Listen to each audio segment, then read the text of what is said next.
Méfie-toi de l'hypocrisie. Attention à l'hypocrisie. Bien-aimé, on vit dans un monde devenu virtuel. Chacun est devenu acteur. On se croirait dans des séries télévisées. Chacun joue un rôle, chacun porte un masque. Les gens ne sont plus vrais. Chacun dissimule son caractère, son vrai visage. Les gens ont double face. Chez nous, on dit deux têtes.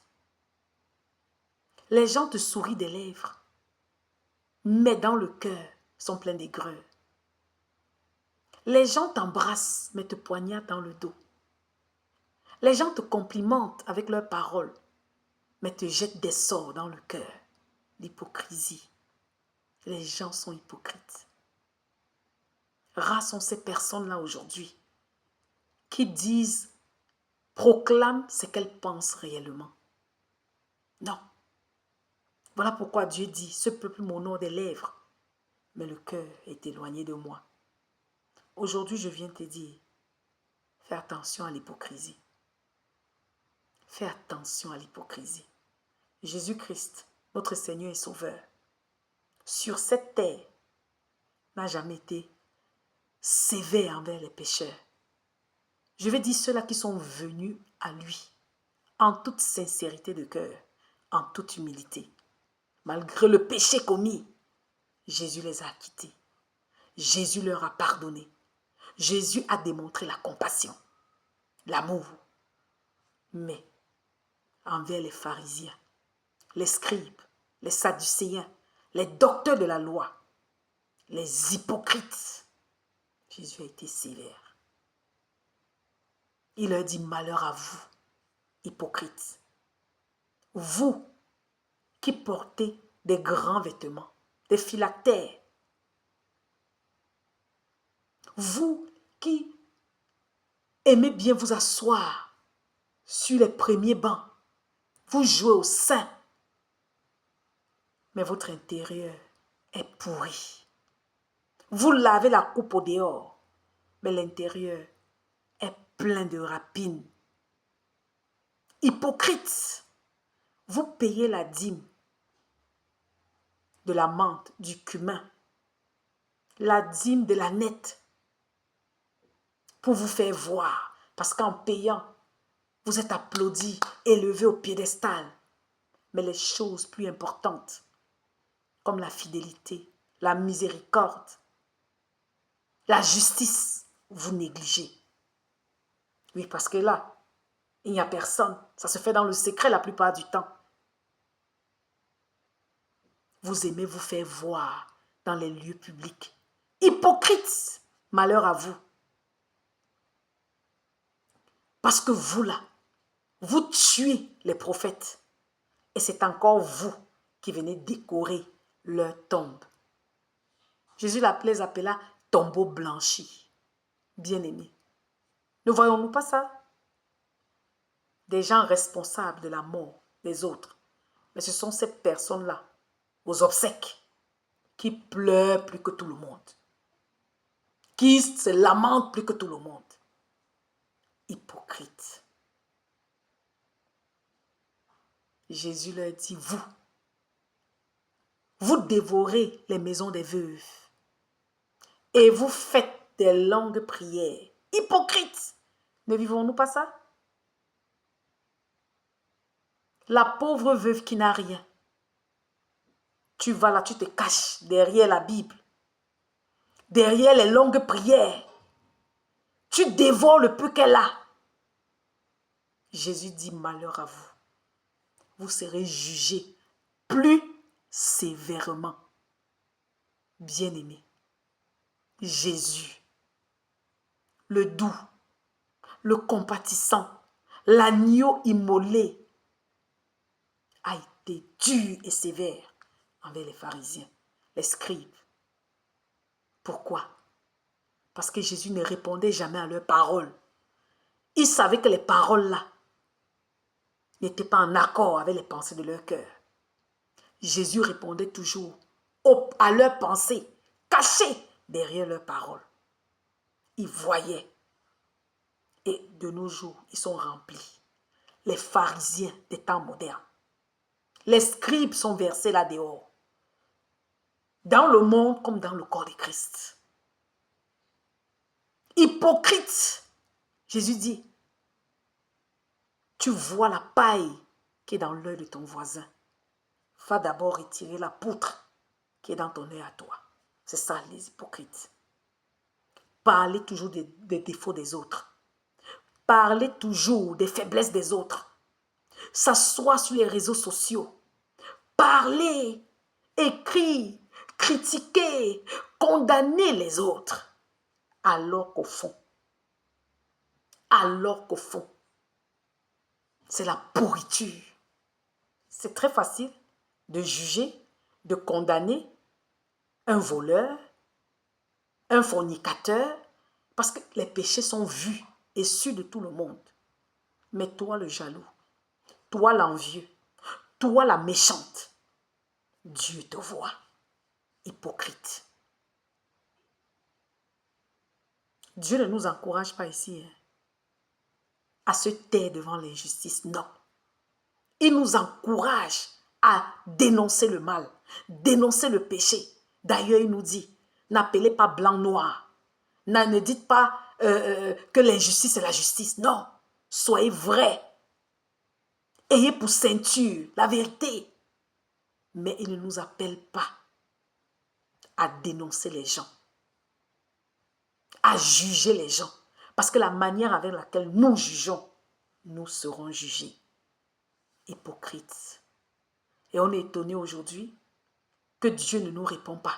Dieu ne se manifeste pas.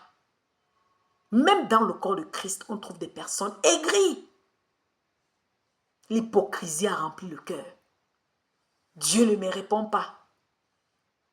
Moi, nous lisons dans Matthieu, je paye ma dîme. Je jeûne 3 fois la semaine. Je prie 5 heures par jour. Ne voyons-nous pas ça?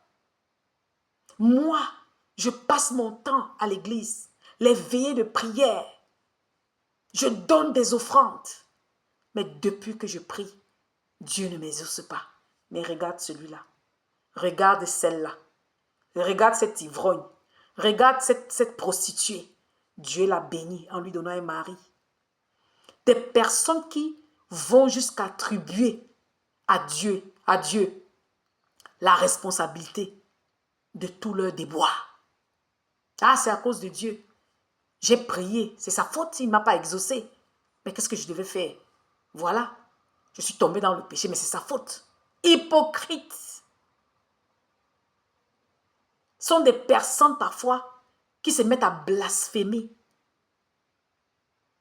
et qui veulent que le monde voit Dieu avec leurs yeux. Ah, Dieu n'exauce pas. Dieu, non, il a ses favoris. Comment pouvez-vous expliquer? Une fille comme celle-là, qui faisait les rues, c'est elle que Dieu a bénie. Elle n'est même pas une croyante. Avec un homme, avec un travail, avec avec un voyage. Mais moi, je dors à l'église. Écoute, Dieu là, il est Dieu. Avec nous, sans nous, il est Dieu. Dieu ne nous flatte pas. Dieu n'est pas là pour nous impressionner. Il est ce qu'il dit qu'il est. Sans nous, il est Dieu. Mais il a choisi d'être avec nous par amour et gloire à son saint nom. Bien-aimé. Donc quand toi, là, tu t'approchais de Dieu, c'était pour parvenir à tes fins, à tes objectifs. Mais maintenant, là, parce que tu n'as pas de réponse, ton vrai toi, ton vrai visage est sorti, s'est révélé. Hypocrite.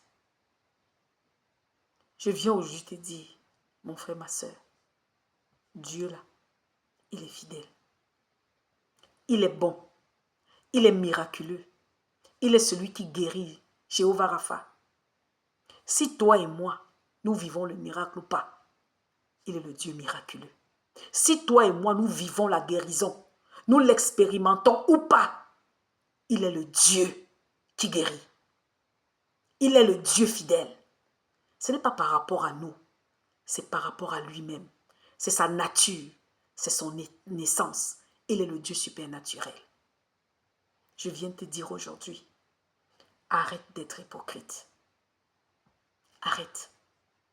Tu ne pourras jamais rien recevoir de Dieu.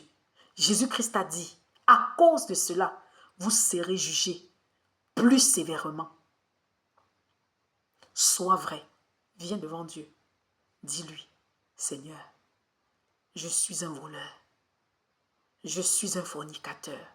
Je suis une envieuse. Délivre-moi. Voilà les prières que Dieu exauce. On voit des femmes qui de leurs lèvres te méprisent, te dénigrent, te rabaissent. Pourtant, elles t'envient dans leur cœur. Ton vêtement là, non, il est moche. Non, il ne me plaît pas. Ta bottine là, non, non, non, non. J'aime pas ça. Oh oui, c'est vraiment trop laid. Mais c'est elle qu'on voit dans le secret. Aller acheter le même vêtement, les mêmes chaussures. Bien-aimé, comment tu vas recevoir de Dieu? Moi, je suis épanouie. C'est quoi? Le mariage, ça vient, hein? Moi, je suis épanouie. Pourtant, tu mens. Les nuits, tes têtes d'oreiller sont mouillées de larmes. C'est toi qui passes le temps. Tu ne te laisses plus trouver par l'homme, mais c'est toi qui vas à la quête. Comment Dieu va t'exaucer? Accepte. Oui, je veux me marier. Sois vrai, ou alors ne dis rien. Oui, j'ai envie d'un enfant. Oui, j'ai besoin du travail. Sois vrai devant ton Dieu. Viens devant lui, Seigneur. Je suis un menteur qui a besoin de la délivrance. Je suis, Seigneur, un pécheur qui a besoin de salut. Je suis un malade qui a besoin de guérison. Alors Dieu qui est fidèle, il dit, si tu viens à moi avec un cœur sincère, avec une volonté sincère, sa puissance, ma puissance, mon esprit fera le miracle. Dieu est fidèle. Aujourd'hui, je t'encourage, toi qui m'écoutes, abandonne l'hypocrisie. Apprends à être vrai, même quand tu rentres dans la présence de Dieu. Il dit que celui-là qui cache son péché n'obtiendra pas de miséricorde, n'obtiendra pas de pardon de lui. Mais celui-là qui confesse son péché, c'est-à-dire celui qui est vrai, celui-là obtiendra la faveur de Dieu. Il faut que les paroles de nos lèvres soient en accord avec les pensées de notre cœur. Alors Dieu dans les cieux t'exaucera. Alors Dieu dans les cieux te répondra. Il viendra à ta rescousse, à ton secours, et les portes devant toi s'ouvriront. Au nom de Jésus, sois richement béni.